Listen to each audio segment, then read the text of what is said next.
Hello.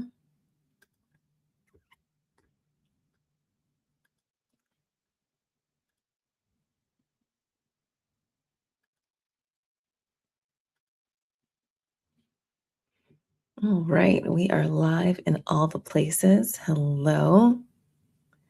Great to see you today. Today, we are talking about a question that I feel like those of us who are actors have asked ourselves at least once.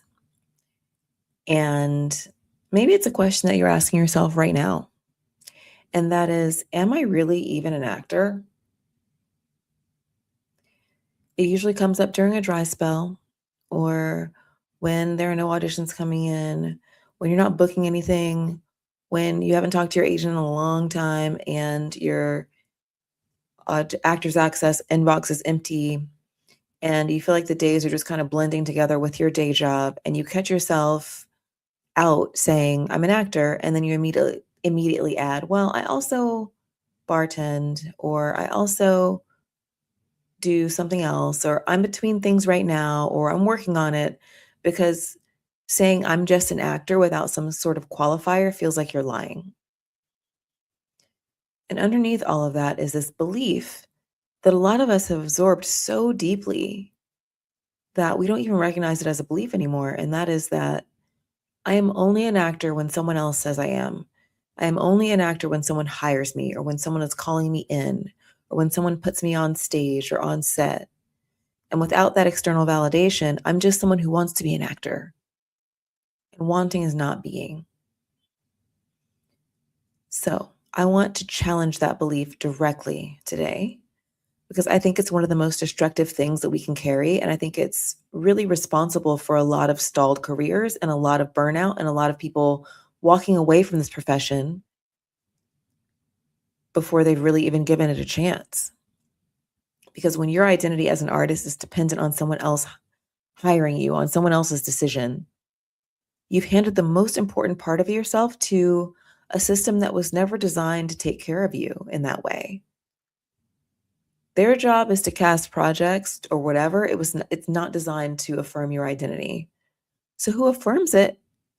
You affirm it by how you live, by what you create, by whether you show up as an artist every day, regardless of what other people in the industry are doing or aren't doing. That's what today is about. Clip that. This is episode 20 of Powerhouse Conversations. You don't need permission to be an actor. How to live in creation mode, whether you're booking or not. So let's get into it. So let's talk about this pattern. Because once you kind of notice the pattern and see what it is, you really can't unsee it. Most actors have built their career, their identity structure on a foundation that they don't control. So their sense of themselves as artists rises and falls based on what the industry is doing. Booking something, I'm an actor. Not booking, I'm trying. Getting auditions, I'm an actor. I'm in the game. Not getting auditions, maybe I'm fooling myself. Right? So the outside, this industry out there becomes the mirror that you look into to see if you're real. And because it's so unpredictable, and mostly silent, we're mostly between things, that mirror is broken. It's just reflecting back so much confusion. And here's what this costs you in practice. Every dry spell, or you think of it as a dry spell, becomes an identity crisis instead of just a slow season or just a season in between projects. And that makes it almost impossible to do the work, the strategic work that would actually move your career forward because you're too busy trying to solve the emotional spiral of it. When your identity depends on auditions, you treat every audition like it carries the weight of your entire self-worth, which is why auditions will feel so heavy for a lot of us. It's not just a professional opportunity. It's like a referendum on your worth as an artist and whether you should keep doing this.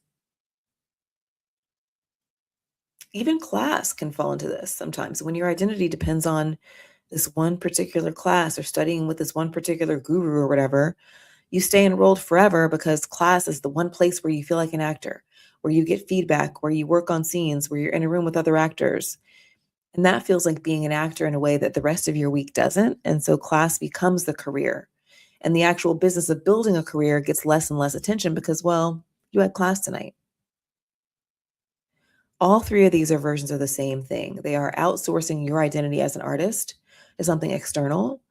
And the fix is to build an internal foundation for your identity that doesn't depend on any of these things. So when they're there, great. And when they're not, you're still an artist, you're still creating, you're still alive in your craft. That internal foundation, we call that creation mode in the table, and it's always available to you, always. So, what does it actually mean to be an actor? Let's break that down for a minute. A lot of people will say, oh, well, it means that you are in TV shows, you're in films, you're in plays, you perform, you are recorded or you're seen by an audience. And if you're a professional actor, if you're a working actor, that means that you are receiving some sort of compensation for it. But I want you to think about that definition for just a second. If being an actor means you're currently being paid to perform, then the most accomplished actors in the world are not actors most of the time. Even the busiest among us spend the majority of their year not on set. They're reading scripts, they're meeting with their team, they're training, they're living their lives, they're preparing, they're running other businesses. The actual days of being on set or on stage are like a fraction of their year as well. So, if even the most successful actors are not acting in the narrow sense most of the time, what makes them actors? It's not the job. It's the orientation of their life around the craft, the way they structure their days, the skills that they're cultivating, the readiness that they maintain, the creative energy they carry. You are an actor if you are ready to do the work, if your life is organized around being available for it, if you're cultivating the skills, if you're in relationship with your creativity, whether you're currently being hired or not. That is a really important distinction. Clip that. Because the narrow definition, the one that says you're only an actor when someone's paying you to be one, that's the definition that creates so much suffering for us. That's the definition that makes dry spells feel like, oh my gosh, this is the death of my identity. And it's also something that keeps actors passive instead of active and creating. The wider definition is the one that actually sustains long careers because it doesn't depend on anyone else's decision. So I'm going to talk about what creation mode looks like in practice. And this is where I really encourage you to take notes and implement some of this stuff this week. And some of this may be a reminder to you, and there's a reason you're hearing it right now. Really think about whether you are incorporating this into your life and how you can incorporate it more fully.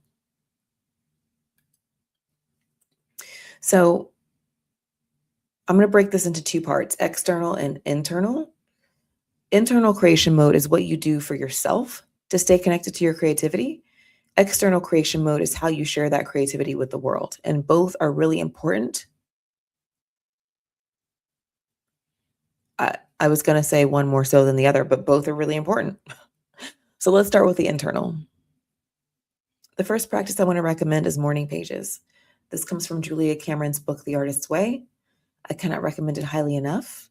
The practice is really simple. It's just every morning before you do anything else, you write three pages of longhand, writing it out, stream of consciousness, whatever comes out, no editing, no judgment, just writing.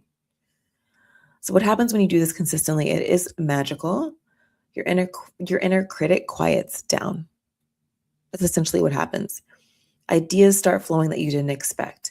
Your intuition sharpens. You start processing things that have been sitting in the background of your mind. And most importantly, you start each day with something creative. And you have this time with yourself before the emails, before the scrolling, before anyone else has a say in how your day goes. You've already created something. The second practice is what I call imagination time, and I learned this from my teacher, Diana Castle. This is dedicated space to live in your imagination. You know, to read a play and fully inhabit one of the characters, even if you aren't doing anything from that play for class or an audition, just for you. Give yourself an hour to daydream about a story, to read for pleasure. Allow yourself to be moved by someone else's writing without any agenda attached to it. Because as actors, our primary instrument is our imagination and our bodies. And if the only time we're using it is when someone gives us sides for an audition, we're letting that instrument atrophy. So imagination time is just practicing keeping that instrument tuned. The third practice is what I call creative play. And this can look like anything. It can be it can be a private dance party in your living room. It can be drawing or painting or writing poetry or reading it out loud to yourself. Singing in the shower. Any form of creative expression that really has no stakes, no purpose other than just the joy of doing it, that counts. Because a lot of us have lost the joy of creating because for us it's been attached to an outcome. And so all of our creative acts are measured by whether they lead to something. Does it lead to a callback? Does it lead to an avail? Does it lead to a booking? Did I get a follower? Did I get any likes? And so it's become instrumental and it stops feeding you and starts draining you. So creative play is how we really get that joy back. The fourth practice is one that I am deeply committed to personally, and that is a stillness practice. For me, it's Vedic meditation twice daily, 20 minutes, mantra-based. And that can be whatever form it takes for you. But one of the things I've noticed about actors I admire, really people that I admire, the ones who have that quality that people sometimes call presence or star quality or whatever, they're grounded. They're connected to themselves. There's something settled about them that really draws you in and makes you want to look at them. And that comes from a consistent practice of going inward and of being able to hear your own instincts, still enough to let your creativity speak to you instead of always chasing something or chasing external validation. Now, I will say I've been meditating for well over a decade and I miss days. It's a practice. It's not something that you need to have perfect. But on the days I do it, everything else works better. My auditions are better. My decisions are better. My energy is better. So it's really the foundation underneath everything. And the last internal practice, there are a ton of them, but the last one I'll outline in this video is a gratitude practice. So before you go to bed, take a moment to notice and be grateful for the moments in your day when you were in creation mode or that went well, when you felt creatively alive, when you were using your imagination, when you were present. Because when you start noticing those moments, you start having more of them. It's called the reticular activation system. So having gratitude for your creative life expands your creative life. I've watched it happen with myself. I've watched it happen with my clients.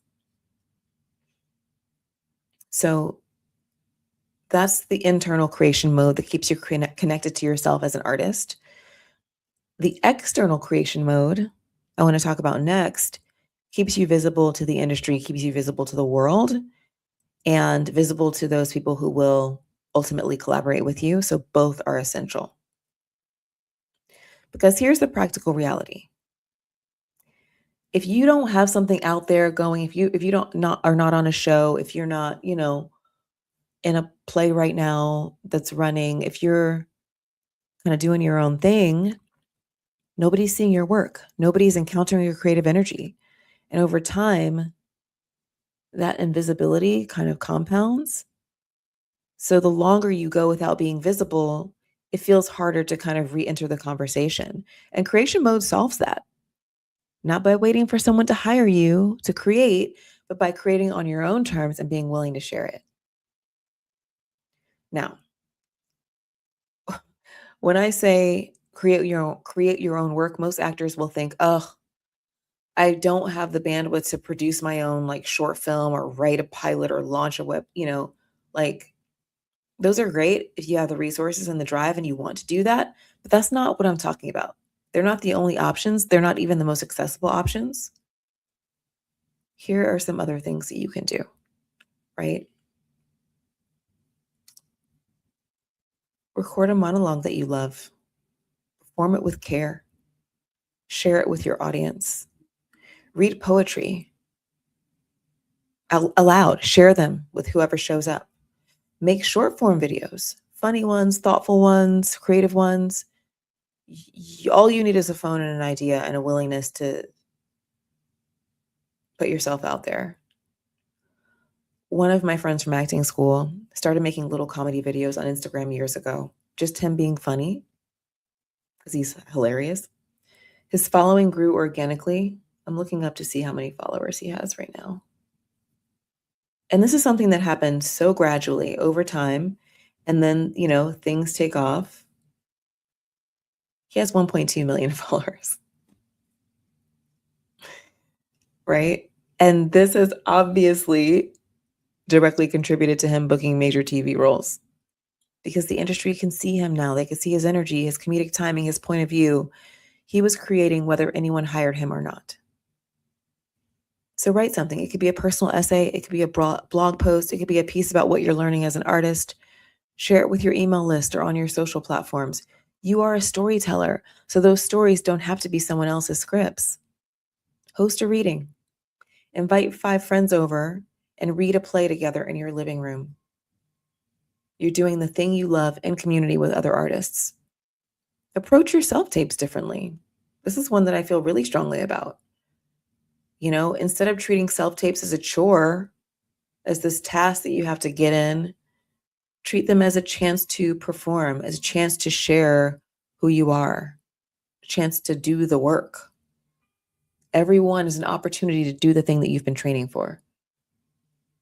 And so when you approach them with that energy instead of with, oh God, I have to do this stupid thing, the quality of the work changes. Of course it does.